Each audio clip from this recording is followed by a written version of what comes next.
Salut salut! Bienvenue pour une nouvelle vidéo. Vous l'avez vu, aujourd'hui c'est le top 5 des sagas. C'est le dernier top du genre que je vais faire entre guillemets. Puisque sur la chaîne, en fait tout a commencé par un top 10 de mes personnages masculins préférés.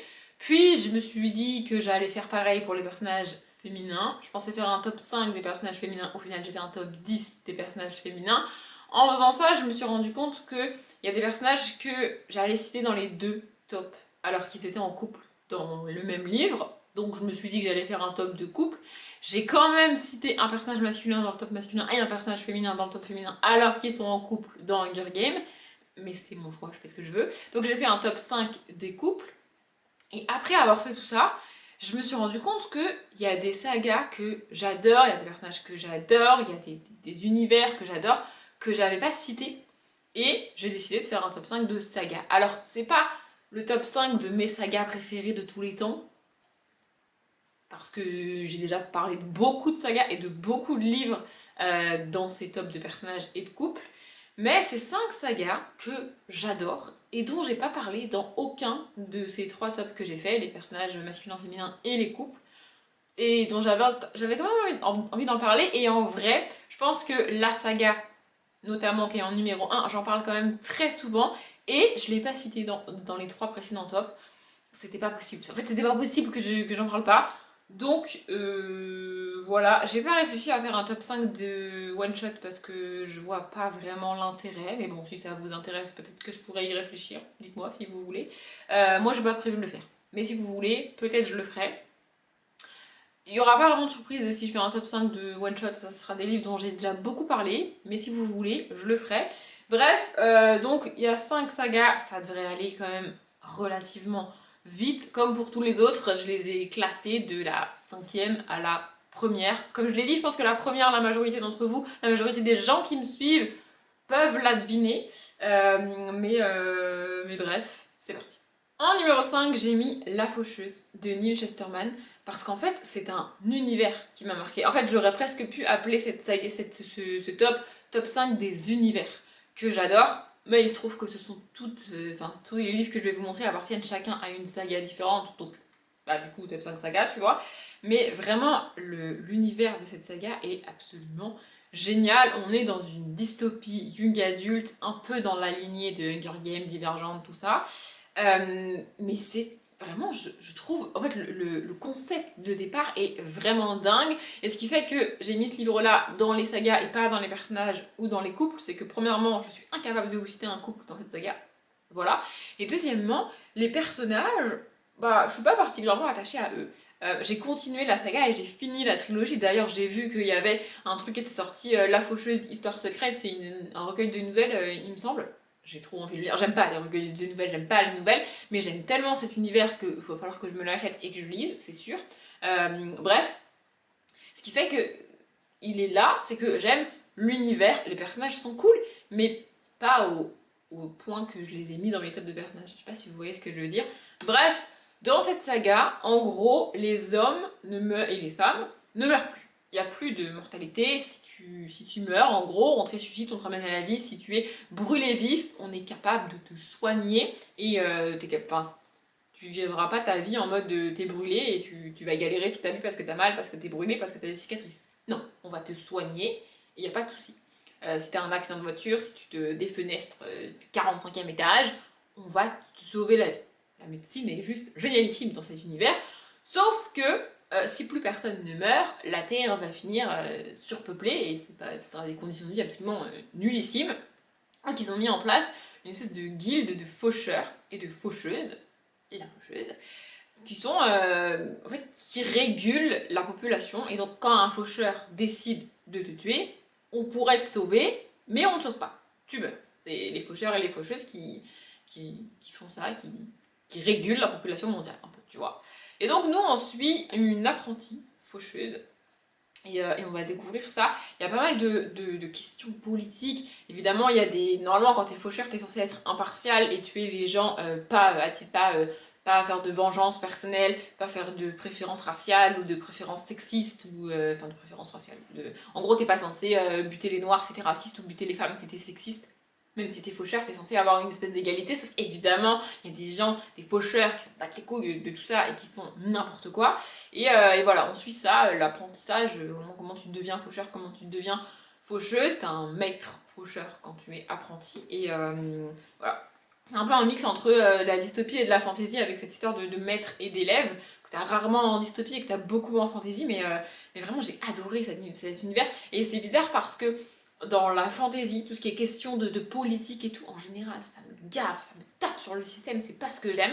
Mais là, j'ai adoré la construction de l'univers, de la structure des personnages, et puis les noms des faucheurs, ils choisissent tous un nom de personne connue, que nous, enfin, connue dans notre monde à nous, je veux dire. Il y a, alors je sais pas s'il existe, je crois qu'il est cité, mais il n'est pas très important, mais il y a apparemment, par exemple, Maître Mandela, tu vois, ou Faucheur Mandela, un truc comme ça. C'est que des noms comme ça, très connus pour nous, de personnages publics, entre guillemets, et du coup c'est comme ça qu'il s'appelle. Le maître qu'on suit s'appelle Maître Faraday, il me semble que c'est ça. Et donc, quand t'es apprenti, bah, t'as pas de nom comme ça. Et une fois que tu deviens faucheur ou faucheuse, tu choisis toi-même ton nom. Il y a toute une histoire de tenue, de robe. Enfin, vraiment, j'ai adoré cet univers.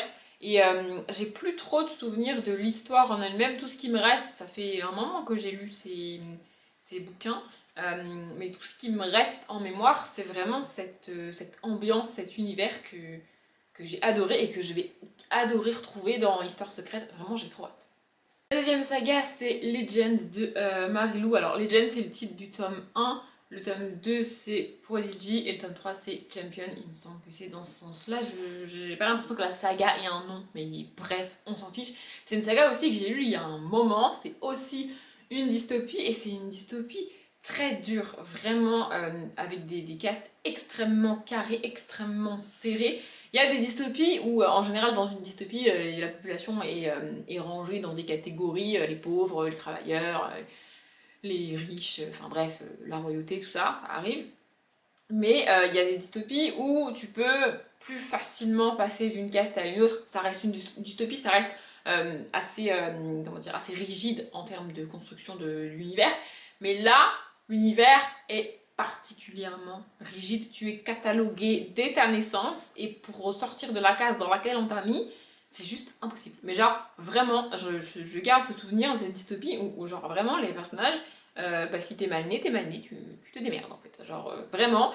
Encore une fois, c'est le propre des dystopies, mais là, c'est vraiment poussé à l'extrême. Et on va suivre deux personnages.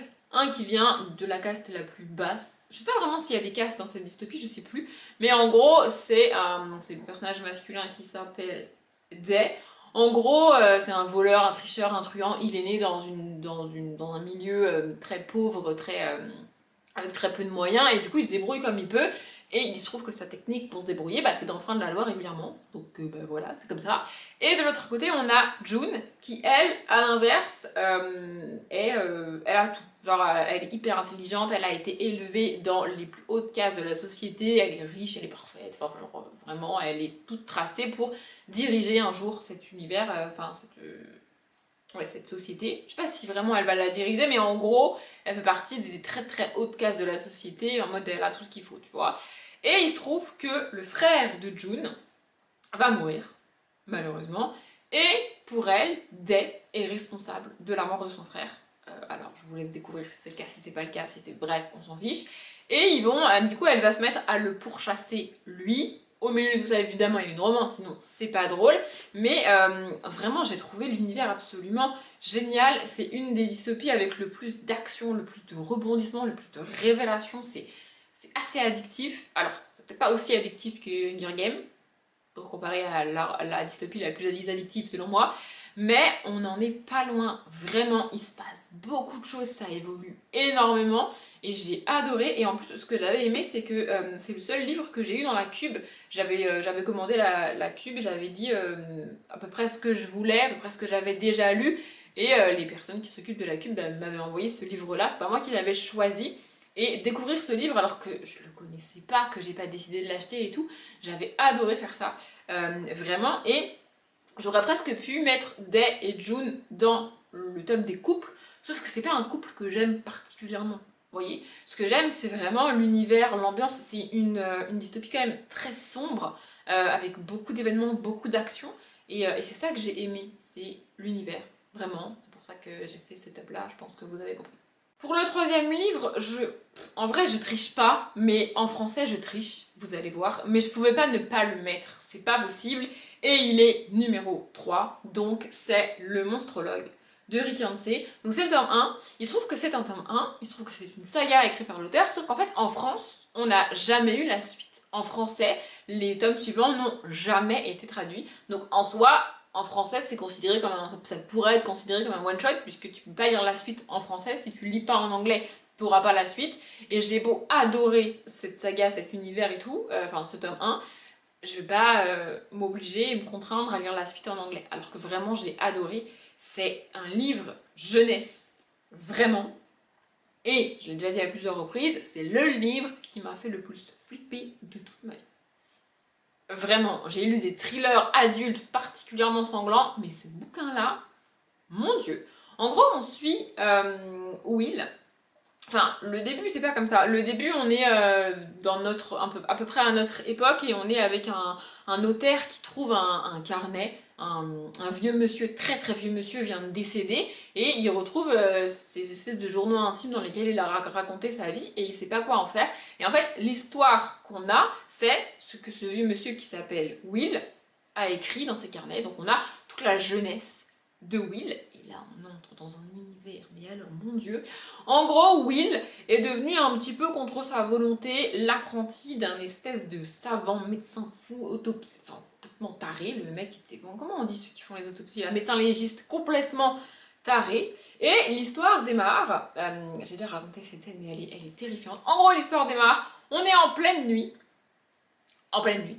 Et il y a un gars, on sait pas d'où il sort, on sait pas qui il est, il vient frapper à la porte de cette espèce de médecin légiste, savant fou, chelou, et il lui dit « Bonjour monsieur, je suis allé déterrer un cadavre dans le cimetière d'à côté, je me suis dit que ça pouvait vous intéresser, du coup voilà, je vous le donne. » Le livre démarre comme ça. Vraiment, et donc ce médecin savant fou va effectivement récupérer ce cadavre, autopsier ce cadavre, et en gros il enquête sur des espèces de créatures un peu bizarres, assez terrifiantes, qui massacrent des gens, et il entraîne Will, qui a, je sais pas, 10-11 ans, dans cette espèce d'enquête absolument terrifiante. Il y a, il y a 2 scènes qui m'ont absolument terrifiée dans ce bouquin, mais genre vraiment, les descriptions sont terrifiantes, et je ne sais pas comment un enfant peut réagir à la lecture de ce bouquin-là. Tout ce que je peux vous conseiller, c'est de ne pas laisser votre enfant lire ce bouquin-là tout seul. Il peut le lire, vraiment, mais ne le laissez pas le lire tout seul et évitez de le lire le soir avec lui, parce que vraiment, je ne comprends pas comment... genre, moi, tu m'aurais fait lire ça à 10-12 ans, mais je laisse tomber, en fait. Enfin, genre, vraiment. Déjà, je l'ai lu à presque 30 ans et j'ai failli faire des cauchemars, tellement c'était terrifiant. Mais l'ambiance est absolument géniale, c'est plein de... En fait, c'est une enquête surnaturelle avec des scènes d'une violence jamais vue en jeunesse, c'est sûr. Je ne sais même pas comment les maisons d'édition ont pu accepter d'éditer ça en jeunesse, pour vous donner un ordre d'idée. Vraiment. Et du coup, il y a ce côté enquête qui te pousse quand même à lire. Alors, je pense même qu'il y a des adultes qui ne termineront pas ce bouquin tellement les scènes sont terrifiantes. Vraiment. Mais moi, j'ai adoré. Vraiment, après, je suis pas. J'ai rarement peur en littérature. Pour vous donner un ordre d'idée, je l'ai déjà expliqué. Je regarde pas de films d'horreur parce que le principe même du film d'horreur, c'est de te faire peur. Mais moi, bah, j'ai pas vraiment peur. Donc, ça m'intéresse, enfin, ça n'a aucun intérêt. C'est comme si tu regardes une romance alors que l'amour, tu t'en bats les couilles. Bah, du coup, ça n'a pas d'intérêt. Voyez-vous. Mais vraiment, ce bouquin est absolument terrifiant. Les créatures qui sont là-dedans sont terrifiantes. Et j'ai pas. En fait, bah, encore une fois, ce que j'aime, c'est l'univers, l'ambiance, les créatures qui sont créées, les événements qui se passent, les rebondissements qu'on a, les révélations qu'il y a, et pas tant le personnage, vous voyez. Mais vraiment, ce bouquin est absolument terrifiant. Et je sais pas pourquoi ils n'ont pas traduit la suite, mais si un jour, par miracle, ils traduisent la suite, je me jetterai dessus, c'est sûr. En numéro 2, j'ai mis une saga que je vois jamais sur les chaînes Booktube et que j'ai absolument adoré. C'est à l'heure actuelle, enfin c'est une trilogie. En vrai, il y a un tome 4, mais il est introuvable. tome 4. Du coup, je suis un petit peu dégoûtée, mais bon, écoutez, c'est la vie. C'est édité chez Sharon Kena. C'est une très petite maison d'édition dont on parle très peu, mais vraiment, moi j'ai adoré cette saga. Ça s'appelle Les Tags et c'est de Mel 2.2 ou Mel James F. Et en gros, cette saga-là est un ovni dans toute ma bibliothèque et dans tout ce que j'ai pu lire parce que c'est de la science-fiction. Et j'ai du mal avec la science-fiction. Vraiment. Mais c'est de la science-fiction côté science, pas côté planète et vaisseau spatial et tout. On n'est pas du tout dans l'espace, on est vraiment sur Terre. On est avec des humains génétiquement modifiés. Des humains qui sont des espèces de demi-créatures, mais pas demi-créatures en mode loup-garou ou en mode vampire. C'est en mode ils ont été génétiquement modifiés, créés par la science, vraiment. Et en gros, la saga démarre, on a une jeune femme enfermée dans un espèce de caisson de verre rempli d'un liquide chelou, et il y a un groupe de personnes qui vient la libérer, parce que ça suffit maintenant, elle est enfermée là-dedans, donc ils la libèrent là-dedans, et elle sort de ce caisson-là. Et en fait, nous, on est dans sa tête à elle. Alors, il y a plusieurs points de vue, mais au début, on est surtout dans sa tête à elle. Je sais plus comment elle s'appelle, hein, je suis désolée. Et en gros, elle est restée, on ne sait pas réellement combien de temps, enfermée dans ce caisson. Et quand elle sort de ce caisson, elle va découvrir le monde tel qu'il est devenu. Et on va, nous, en même temps qu'elle, découvrir son monde. C'est-à-dire qu'elle, c'est un monde qu'elle connaissait d'avant, mais qui a beaucoup évolué quand elle était dans le caisson. Et donc pour elle, tout est nouveau, et pour nous en tant que lecteurs et lectrices, laisse tomber, leur univers il est tellement loin du nôtre que tu comprends pas grand chose au début. Et donc voilà, on suit ça, il y a vraiment pas mal de créatures bizarres, c'est l'une des sagas avec le plus grand nombre de retournements de situations que j'ai jamais vues, mais je me suis jamais dit, non mais là c'est trop, l'autrice se fout de ma gueule, ou non mais là c'est pas possible, c'est pas réaliste. C'est bien fait, j'ai trouvé ça vraiment bien fait. Dans ce tome 1, il y a je sais pas combien de retournements de situation et c'est pareil dans les tomes 2 et 3. Vraiment, l'imagination de l'autrice est juste absolument géniale. J'ai adoré cet univers. C'est une saga très très peu connue comme je l'ai dit et franchement je comprends pas pourquoi personne ne s'est intéressé de plus près à cette saga et personne n'en parle sur Booktube. Alors, elle date, je sais pas quand est-ce qu'elle a été écrite et quand est-ce qu'elle a été publiée pour la première fois, mais elle date un petit peu. Maintenant, elle est géniale. Genre, vraiment, je vous encourage vraiment à la trouver. Je sais pas si elle est trouvable sur le site de Sharon Kena, je sais pas si en occasion vous pouvez la trouver, mais si vous avez l'occasion de mettre la main dessus, foncez, cette saga est géniale. On en arrive au numéro 1, vous avez eu un petit peu le temps de réfléchir et de vous rappeler des sagas dont j'ai parlé, des personnages dont j'ai parlé. Une saga en particulier pour laquelle je me bats pour que les gens l'appellent par son nom de saga. Peut-être ça va vous aider. Et évidemment, elle est en numéro 1, évidemment. Donc, la saga L'héritage de Christopher Paolini, ici le tome 1, Eragon. En fait, de base, l'auteur avait annoncé ça comme une trilogie, et puis il s'est lui-même laissé dépasser par son univers et par les événements qu'il écrivait, et au final, on a 4 tomes, et c'est pas en mode on a un 4e tome qui fait 200 pages, parce que voilà, non. Chaque tome est plus gros que le précédent, et le tome 1 fait déjà pas moins de... attendez, parce que c'est quand même assez comique...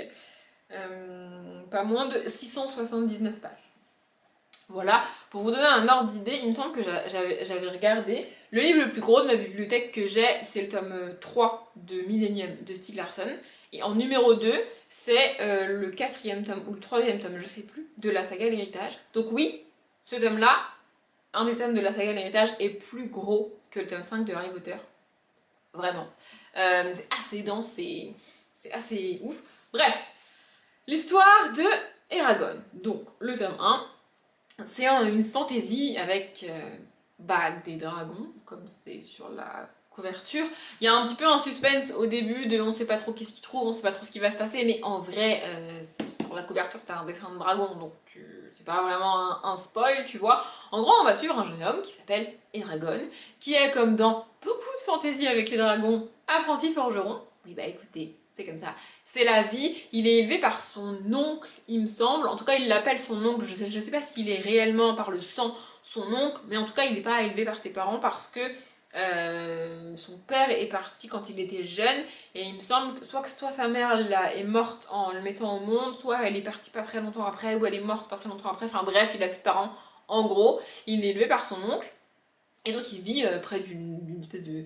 Bah, c'est une fantaisie un peu médiévale, donc ils vivent près des champs, un peu loin de tout. Et un jour, il va se balader dans la forêt, il va chasser, et il va trouver un espèce de truc un peu ovale, un peu rond, assez gros. C'est pas trop ce que ça ressemble à une pierre, c'est assez lourd. Du coup, il la ramène chez lui. Il sait pas trop qu'est-ce que c'est. Mais il la ramène chez lui, et évidemment, vous avez compris, c'est un œuf de dragon qui va éclore pour lui, parce que Eragon est un dragonnier. Sauf que bah, c'est pas bien vu d'être un dragonnier, et que le roi de l'univers avait rassemblé tous les œufs de dragon pour qu'ils se déclosent plus, ou pour qu'ils se déclosent uniquement pour la famille royale, entre guillemets. Et donc c'est pas bien vu qu'Eragon ait récupéré cet œuf là. On sait pas trop comment il est apparu sur la crête là où il l'a récupéré, mais on va découvrir au fur et à mesure qu'est-ce que c'est que ce délire. Donc rapidement ça part un peu en mode course-poursuite, il est obligé de partir avec son dragon. C'est pas évident de cacher un dragon, du coup c'est un peu la merde. Et voilà, il doit en même temps essayer de comprendre pourquoi il est dragonnier, qu'est-ce que c'est que ce délire, qu'est-ce que c'est que ce dragon et comment on s'en occupe, en même temps fuir, en même temps se cacher. Et nous, en même temps, on essaie de comprendre comment il a eu cet œuf-là, pourquoi lui, c'est quoi ce délire, c'est quoi ce bordel. Voilà, c'est une saga de fantasy avec des elfes, avec pas mal de créatures. Et pour avoir lu, moi, ensuite, La Roue du Temps, Christopher Paolini, je suis certaine, a lu La Roue du Temps et s'est inspiré de La Roue du Temps et de certaines créatures présentes dans La Roue du Temps, écrites par Robert Jordan, pour créer ces créatures ici. Et vraiment, j'ai trouvé ça génial. C'est la première saga de fantasy que j'ai lue. Je l'ai déjà dit plusieurs fois, mais moi j'ai commencé à lire les Harry Potter en 2011, après la sortie du dernier film. Donc j'ai lu tous les Harry Potter sur l'année scolaire du mois de juillet à peu près au mois de mai ou au mois de juin suivant. Et quand j'ai fini les Harry Potter, c'est l'héritage que j'ai commencé. Donc vraiment, j'avais 18-19 ans quand j'ai lu ça, mais avant ça, j'avais pas vraiment lu. C'est à partir de là que j'ai vraiment repris la lecture et beaucoup lu jusqu'à ouvrir cette chaîne. Donc, et du coup, c'est une saga qui est très importante pour moi dans ma vie de lectrice, mais surtout, c'est un univers absolument génial. Il y a peut-être 2 ans et demi maintenant, j'avais repris, j'avais commencé la relecture de la saga. J'ai relu le tome 1 en entier et j'ai relu à peu près la moitié du tome 2, il me semble. J'ai pas fini la relecture, mais je voulais juste voir si j'aimais toujours la saga, et la réponse était clairement oui. J'aurais pu continuer la relecture, mais à ce moment-là, j'avais envie de lire autre chose, donc j'ai lu autre chose. C'est des romans qui sont quand même assez gros, assez longs à lire. Enfin, voilà, on est à 679 pages pour ce tome 1, et comme je l'ai dit, les suivants sont de plus en plus gros à chaque fois. Mais ça vaut le coup, vraiment, ça vaut le coup. Juste, si vous avez vu le film est bien. Et moi, j'avais vu le film avant de lire la saga, et je comprenais pas pourquoi les gens disaient que le film était nul. Le film est pas nul, le film est bien. C'est juste que, par rapport à la saga, bah le film est moins bien, tu vois. Donc si vous avez vu le film, appréciez le film, lisez la saga. Vraiment, ça vaut le coup. Si vous n'avez pas aimé le film, tentez la saga, parce que la saga est quand même beaucoup mieux que le film. J'espère que je vous ai dit tout ce que je voulais vous dire sur ces 5 livres et sur ces 5 sagas. J'espère que j'aurai convaincu au moins une partie d'entre vous de tenter au moins l'une de ces 5 sagas. Le Monstrologue, c'est pas un trop gros engagement, hein, vu qu'il n'y a qu'un tome du coup, mais moi je dis ça, je dis rien. Bref, je m'arrête là. Comme d'habitude, je vous souhaite une bonne journée, un bon après-midi, un bon appétit ou une bonne nuit, et je vous dis à demain.